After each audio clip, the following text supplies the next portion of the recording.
പ്രിയപ്പെട്ടവരെ, മൂന്നാം ദിവസമായ ഇന്ന് മാർച്ച് 2-ാം തീയതി താരതമ്യേന മിസൈലുകളും ഡ്രോണുകളുമൊക്കെ ഇറാന്റെ ഭാഗത്തുനിന്ന് യുഎഇയിലേക്ക് കുറവായിരുന്നെങ്കിലും 148 ഡ്രോണുകളും 9 ബാലിസ്റ്റിക് മിസൈലുകളും 6 ക്രൂയിസ് മിസൈലുകളും വന്നു. ഇതിന്റെ മൊത്തം കണക്കൊന്ന് നോക്കണം.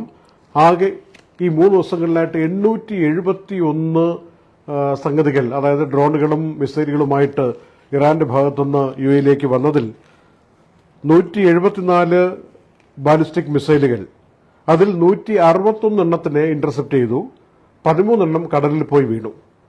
689 ഡ്രോണുകളാണ് മൊത്തത്തിലുള്ളത്. ആകെ 871 കാര്യം പറഞ്ഞല്ലോ, അതിൽ 689 ഡ്രോണുകൾ. ഇതൊക്കെ മിനിസ്ട്രി ഓഫ് ഡിഫൻസ് യുഎഇയിൽ നിന്ന് ഔപചാരികമായി പുറത്തുവിട്ട കൃത്യമായ കണക്കാണ്. അതിൽ 645 എണ്ണത്തിനെ ഇന്റർസെപ്റ്റ് ചെയ്തു. ബാക്കി 44 എണ്ണം യുഎഇയിൽ വന്ന് വീണിട്ടുണ്ട് എന്ന അറിയിപ്പ് വന്നിട്ടുണ്ട്. അതുപോലെ 8 ക്രൂയിസ് മിസൈലുകൾ മൊത്തം ഉണ്ടായിരുന്നതിനെ 8നെയും നശിപ്പിച്ചു എന്നാണ്. ഈ മൊത്തം സംഭവങ്ങളിലായിട്ട് പരിക്ക് പറ്റിയവരുടെ എണ്ണം കഴിഞ്ഞ ദിവസം 68 പറഞ്ഞു. ഇന്നിപ്പോൾ വന്നിരിക്കുന്ന കണക്കിൽ 68 എന്ന കാര്യം മനസ്സിലാക്കണം. ഇക്കൂട്ടത്തിൽ ഈ ഒരുപാട് ആളുകൾ പലയിടങ്ങളിൽ നിന്നായി കിട്ടുന്ന ദൃശ്യങ്ങളൊക്കെ ഇങ്ങനെ കൊടുക്കുന്നതിനെ കുറിച്ച് മീഡിയ ഡിപ്പാർട്ട്മെന്റ് നൽകുന്ന മുന്നറിയിപ്പുകൾ കൂടി മനസ്സിലാക്കണം. ഈ റൂമറുകൾ അല്ലെങ്കിൽ അൺഒഫീഷ്യൽ ആയിട്ടുള്ള വീഡിയോ, ഓഡിയോ ഇങ്ങനെയുള്ള കാര്യങ്ങളൊന്നും ആരും പോസ്റ്റ് ചെയ്യരുത്, റീപോസ്റ്റ് ചെയ്യരുത്. വെരിഫൈഡ് ഇൻഫർമേഷൻ ഔപചാരികമായ മിനിസ്ട്രി ഓഫ് ഡിഫൻസും മീഡിയ ഓഫീസുകളും ഒക്കെ നൽകിക്കൊണ്ടിരിക്കുന്നല്ലോ, അത് മാത്രം വിശ്വസിക്കുക, അല്ലെങ്കിൽ ലീഗൽ ആക്ഷൻ എടുക്കും എന്ന കാര്യം പറഞ്ഞിട്ടുണ്ട്. സുരക്ഷാ കാര്യങ്ങളുമായി ബന്ധപ്പെട്ട കാര്യങ്ങൾ അറിയിക്കാൻ ഗവൺമെന്റിനെ അങ്ങോട്ട് അറിയിക്കാൻ വേണ്ടിയാണെങ്കിൽ അതിന്റെ ഹോട്ട്ലൈൻ സംവിധാനമൊക്കെ ഉണ്ട്, അത് ഉപയോഗപ്പെടുത്തണമെന്ന കാര്യം കൂടി പ്രത്യേകിച്ച് വീണ്ടും ഓർമ്മിപ്പിച്ചിട്ടുണ്ട്. ഇനി ഏറ്റവും പ്രധാനമായിട്ടുള്ളൊരു വളരെ പോസിറ്റീവായിട്ടുള്ളൊരു കാര്യം, കുടുങ്ങിക്കിടക്കുന്ന, അതായത് 2-3 ദിവസമായിട്ട് ഇവിടെ യുഎഇയിലെ പല എയർപോർട്ടുകളിലായി പോയ ആളുകളുണ്ട്, സഞ്ചാരികളുണ്ട്, ട്രാൻസിറ്റ് യാത്രക്കാരുണ്ട്. അവരെയൊക്കെ കൊണ്ടുപോകാൻ വേണ്ടി ആദ്യം തന്നെ എത്തിഹാദ് എയർവേസ് അബുദാബിയിൽ നിന്ന് ഒരു നീക്കം ആരംഭിച്ചു. പിന്നെ Emirates, fly Dubai, air Arabia തുടങ്ങിയ സംവിധാനങ്ങളെല്ലാം, വിമാന കമ്പനികളെല്ലാം അതിന്റേതായ പരിമിതിയിൽ നിന്നുകൊണ്ട് തന്നെ ഈ എയർപോർട്ടുകളിലൂടെ, അബുദാബി, ദുബായ്, ഷാർജ എയർപോർട്ടുകളിലൂടെ ഇന്ന് തന്നെ ആളുകളെ കൊണ്ടുപോകുന്ന ആ പരിപാടി ആരംഭിച്ചു. 20,200 പേരാണ് അങ്ങനെ കുടുങ്ങിക്കിടക്കുകയും അവരെ ഹോട്ടലിലാക്കി എല്ലാ ചെലവും ഗവൺമെന്റ് കൊടുക്കുകയാണ്. അവരെയാണ് അതാത് നാടുകളിൽ എത്തിക്കാൻ വേണ്ടി. അങ്ങനെ ആദ്യം പുറപ്പെട്ട ഫ്ലൈറ്റുകളിൽ ഒന്ന് അബുദാബിയിൽ നിന്ന് മുംബൈയിലേക്കുള്ളതായിരുന്നു എന്ന കാര്യം അറിയാമല്ലോ. കൃത്യമായി അവിടെ ലാൻഡ് ചെയ്തു എന്ന റിപ്പോർട്ട് വന്നിരിക്കുകയാണ്. അതുപോലെ നാട്ടിൽ കഴിയുന്ന ഒരുപാട് സ്വദേശികളുണ്ട്. അവരെയൊക്കെ അത്യാവശ്യമായിട്ട് ഇങ്ങോട്ട് കൊണ്ടുവരാൻ വേണ്ടിയുള്ള സംവിധാനമായിട്ടും എത്തിഹാദിന്റെയും എമിറേറ്റ്സിന്റെയും ഒക്കെ ഈ സംവിധാനങ്ങൾ, വിമാനങ്ങൾ ഉപയോഗിച്ചു വരുന്നുവെന്നാണ് റിപ്പോർട്ട് പറയുന്നു. ഇതിലൊന്നും പബ്ലിക്കിന് പുതുതായിട്ട് ടിക്കറ്റ് എടുത്ത് യാത്ര ചെയ്യാൻ പറ്റുന്ന സംവിധാനം ഇല്ല എന്ന കാര്യം ഒന്ന് മനസ്സിലാക്കണം. വിമാനത്താവളങ്ങൾ റീസ്റ്റാർട്ട് ചെയ്തു, പലതും ഇങ്ങനെ ഇവാക്യുവേഷൻ ഫ്ലൈറ്റുകൾ എന്ന രൂപത്തിൽ സ്പെഷ്യൽ ഫ്ലൈറ്റുകളായി പോകുന്നു. അതുകൊണ്ട് നമുക്ക് ഓടിച്ചെന്നിട്ട് ടിക്കറ്റ് എടുത്ത് പോകാം എന്ന് കരുതരുത് എന്ന കാര്യം ഓർമ്മിച്ചേക്കാണ്. പ്രത്യേകിച്ച് എത്തിഹാദ് എയർവേസ് പറയുന്നത് മാർച്ച് 4-ാം തീയതി ഉച്ചയ്ക്ക് 2 മണി വരെ ഷെഡ്യൂൾഡ് ഫ്ലൈറ്റുകൾ ഉണ്ടാവില്ല എന്നാണ് ഇപ്പോൾ എടുത്തിരിക്കുന്ന തീരുമാനം. അതുപോലെ മറ്റു പല സർവീസുകളും അങ്ങനെ വന്നു. പക്ഷേ എയർ ഇന്ത്യ എക്സ്പ്രസ് നാളെ മസ്കറ്റിൽ നിന്ന് പുറപ്പെടുന്ന ഫ്ലൈറ്റുകളെ കുറിച്ചുള്ള കൃത്യമായ വിവരം നൽകുന്നുണ്ട്. നാളെ രാവിലെ 10:25 തിരുച്ചിറപ്പള്ളിയിലേക്ക് മസ്കറ്റിൽ നിന്ന് എയർ ഇന്ത്യ എക്സ്പ്രസ് പോവുകയാണ്. അതുപോലെ Muscat Kochi, Muscat Kozhikode, Muscat Delhi, Muscat Mumbai ഫ്ലൈറ്റുകളും നാളെ മാർച്ച് 3-ന് ഷെഡ്യൂൾ ചെയ്തതായി അറിയിച്ചിട്ടുണ്ട്.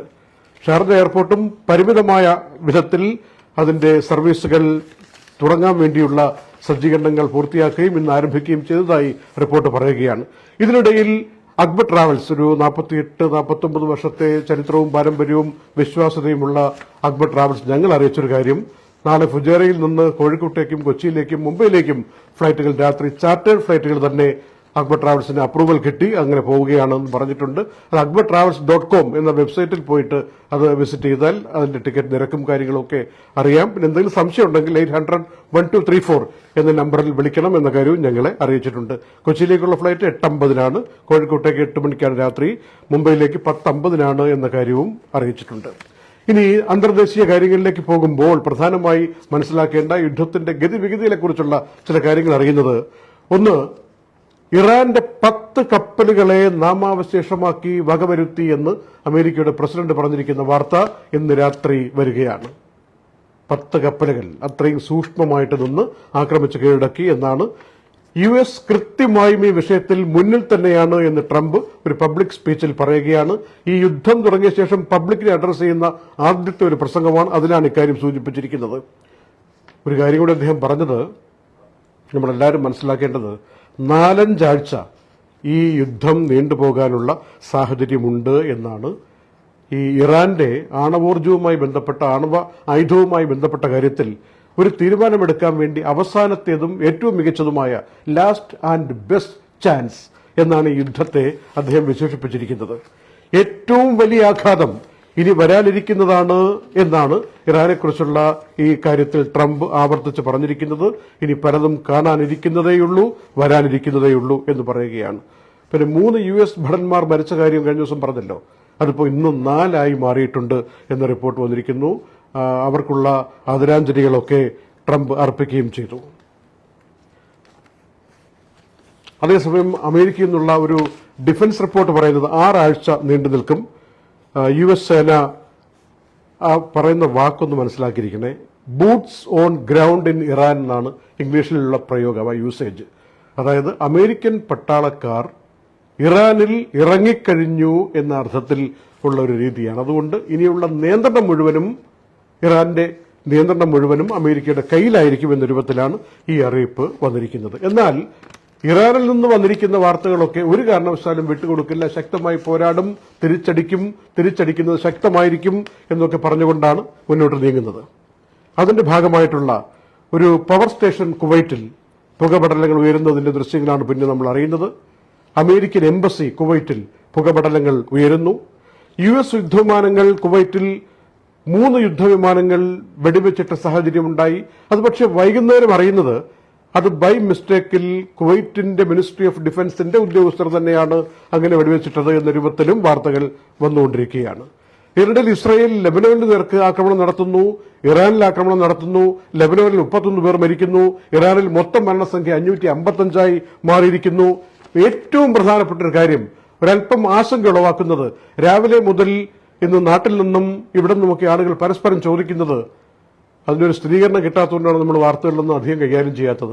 അതായത് ഇറാനിലെ നത്താൻസ് എന്ന് പറയുന്ന സ്ഥലത്തുള്ള ആണവ ഊർജ കേന്ദ്രം, ആണവ ആയുധ കേന്ദ്രം തകർത്തെന്ന വിധത്തിലുള്ള റിപ്പോർട്ടുകൾ ഇറാന്റെ ഭാഗത്തു നിന്ന് തന്നെ ചില ഉദ്യോഗസ്ഥരെ ഉദ്ധരിച്ചുകൊണ്ട് റിപ്പോർട്ടുകളായി വന്നിട്ടുണ്ട്.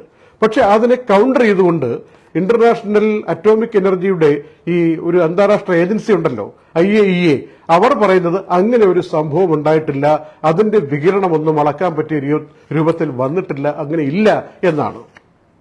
ഇതിലേത് വിശ്വസിക്കണം?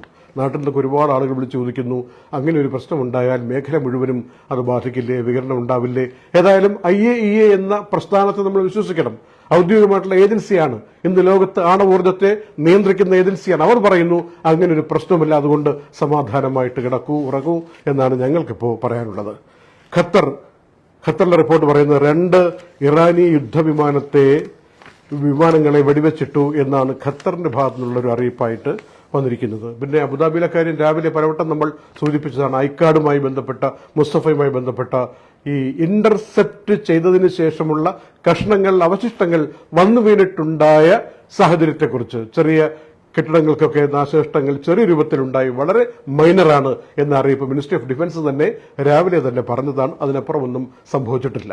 ഇന്നലെ രാത്രി ഇതേ സമയം നൈറ്റ് അപ്ഡേറ്റ്സ് ഞങ്ങൾ പറഞ്ഞു, കഴിഞ്ഞ 8 മണിക്കൂറായിട്ട് പ്രശ്നങ്ങളൊന്നുമില്ല. രാത്രി 12 മണി കഴിഞ്ഞപ്പോൾ ഇതും മിനിസ്ട്രി ഓഫ് ഇന്റീരിയറിന്റെ അറിയിപ്പും വന്നു, നിങ്ങൾ ബാക്ക് ടു നോർമൽ എന്ന രൂപത്തിൽ പോകൂ. എങ്കിലും ഇന്ന് ഓഫീസുകളൊക്കെ പലതും ഇന്നും നാളെയും ഒക്കെ അതിനുള്ള അവസരം വേണമെങ്കിൽ സ്വകാര്യ മേഖലയിൽ കൊടുത്തതാണല്ലോ. എല്ലാവരും വർക്ക് അറ്റ് ഹോം എന്ന രൂപത്തിൽ പറ്റുന്നിടത്തോളം ആളുകൾ, അതേസമയം ഡെലിവറി ബോയ്സും ഗ്രോസറി റെസ്റ്റോറന്റ് ആൾക്കാർക്കും ഒന്നും വർക്ക് അറ്റ് ഹോം പറ്റില്ലല്ലോ. പറ്റാവുന്ന മേഖലകളിലൊക്കെ ഉദ്യോഗസ്ഥർക്ക് അങ്ങനെ ചെയ്യാം. സ്കൂളുകളിൽ ഡിസ്റ്റന്റ് ലേണിംഗ് എന്ന പ്രക്രിയയിലേക്ക് പോകാം. ഇങ്ങനെയുള്ള ആനുകൂല്യങ്ങളൊക്കെ കൊടുത്തിരിക്കുന്ന സാഹചര്യമാണ്. ഇതിനിടയിൽ ചേർത്ത് വായിക്കാൻ പറ്റുമോ എന്നറിയില്ല ഒരു കാര്യം, ഇന്ത്യയും കാനഡയും തമ്മിൽ ഇടയ്ക്ക് കുറച്ച് വഷളായിരുന്നൊരു ബന്ധം. കനേഡിയൻ നേതാവ് മാർക്ക് കാർണി ഡൽഹിയിലെത്തുകയും നമ്മുടെ പ്രധാനമന്ത്രി നരേന്ദ്രമോദിയുമായി സംസാരിക്കുകയും വളരെ നിർണായകമായ, ആരും വിചാരിക്കാത്ത വരുന്ന 10 വർഷത്തേക്ക് ആണവോർജ സഹകരണം ഇന്ത്യയും കാനഡയും തമ്മിൽ ഉണ്ടാക്കിയെടുക്കുന്ന സുപ്രധാനമായ ഒരു കരാർ പ്രഖ്യാപിക്കുകയും ചെയ്തിരിക്കുകയാണ്. അത് സ്പേസ് ഉണ്ട്, മറ്റു പല കാര്യങ്ങളുണ്ട്. അങ്ങനെ സഹകരണം മെച്ചപ്പെടുത്തി നാടിതുവരെ കണ്ട എന്തെങ്കിലും പ്രശ്നങ്ങളുണ്ടെങ്കിൽ അതിനെയൊക്കെ ഒന്ന് മാറ്റിമറിച്ചുകൊണ്ട് റീസെറ്റ് ചെയ്യുന്ന ഒരു കൂടിക്കാഴ്ചയായത് മാറി എന്നാണ് റിപ്പോർട്ടുകൾ പറയുന്നത്. ഏതായാലും ഇന്ത്യയുടെ നയതന്ത്ര ബന്ധങ്ങൾക്കിടയിലെ ഒരു വൻ വിജയമായി ഈ സംഭവത്തെ അന്താരാഷ്ട്ര മാധ്യമങ്ങൾ വിലയിരുത്തുന്നു. CNN-ഉം BBC-യും ഒക്കെ ഇന്ന് ഈ കൂടിക്കാഴ്ചയും അതിനെ തുടർന്നുണ്ടായ സംഭവത്തെയും വളരെ വിശദമായി വ്യക്തമായി പ്രശംസിച്ചുകൊണ്ട് പറഞ്ഞിട്ടുണ്ട്. ഇന്ത്യയുടെ ഒരു വലിയ വിജയമാണ് ഇങ്ങനൊരു സാഹചര്യത്തിൽ എത്തുക എന്നുള്ളത്. ഏതായാലും ഇന്ന് രാവിലെ അവിടെവിടങ്ങളിൽ ചില ഒച്ചകൾ കേട്ടു. പിന്നീട് കാര്യമായിട്ടൊന്നും ഒച്ച കേട്ടിട്ടില്ല. UAE-യിൽ ഒമാനിൽ നിന്ന് ഒരു ആളില്ലാത്തൊരു ബോട്ട് പോയ ഒരു കപ്പലിൽ ഇടിച്ചൊരാൾ മരിച്ച വാർത്ത വന്നു. 21 പേരെ ഇവാക്യുവേറ്റ് ചെയ്തു എന്ന കാര്യം പിന്നെ പറഞ്ഞു. ഏതായാലും UAE-യിൽ അത്തരത്തിലുള്ള വാർത്തകളൊന്നും പിന്നെ വന്നിട്ടില്ല എന്ന വലിയ ആശ്വാസം. എടുത്തു പറയേണ്ട ഒരു കാര്യം കൂടി, ഇവിടെ ഒരു സംവിധാനം പ്രവർത്തിക്കുന്നുണ്ട്. ആ സംവിധാനം എന്നത് കുറ്റമറ്റതാണ്. ശാസ്ത്രവും ടെക്നോളജിയും ഒന്നിച്ചു ചേരുന്ന എന്തെങ്കിലും ഒരു പുറത്തുനിന്നൊരു ഡ്രോണോ മിസൈലോ വന്നാൽ അതിനെ ചുറ്റിപ്പറ്റി അതിനെ ഇന്റർസെപ്റ്റ് ചെയ്ത് നശിപ്പിക്കുന്ന കൃത്യമായ പ്രിസൈസ്ഡ് ആയിട്ടുള്ള ഒരു സംവിധാനം UAE ഡെവലപ്പ് ചെയ്ത് വെച്ചിരിക്കുന്നു എന്നുള്ളതിന്റെ തെളിവ് ഈ ദിവസങ്ങളിൽ നമ്മൾ കണ്ടതാണ്. അതുകൊണ്ട് തന്നെ UAE-യിൽ കഴിയുന്ന ആളുകളുടെ ബന്ധുക്കൾ, നമ്മൾ നാട്ടിൽ കഴിയുന്നവർ സമാധാനമായിട്ടിരിക്കൂ. അങ്ങനെ ഓരോ പൗരനെയും, സ്വദേശിയെയും വിദേശിയെയും സഞ്ചാരിയെയും ടൂറിസ്റ്റിനെയും ഒക്കെ പ്രൊട്ടക്ട് ചെയ്യുന്ന, സംരക്ഷിക്കുന്ന ഒരു രാജ്യമാണെന്ന് ഭരണാധികാരികൾ പറഞ്ഞുകൊണ്ടിരിക്കുന്ന ഒരിടമാണ് യുണൈറ്റഡ് അറബ് എമിറേറ്റ്സ് എന്ന് പറഞ്ഞുകൊണ്ട് ഇന്നത്തെ നൈറ്റ് അപ്ഡേറ്റ്സ് ലൈവ് അവസാനിപ്പിക്കുന്നു. നന്ദി.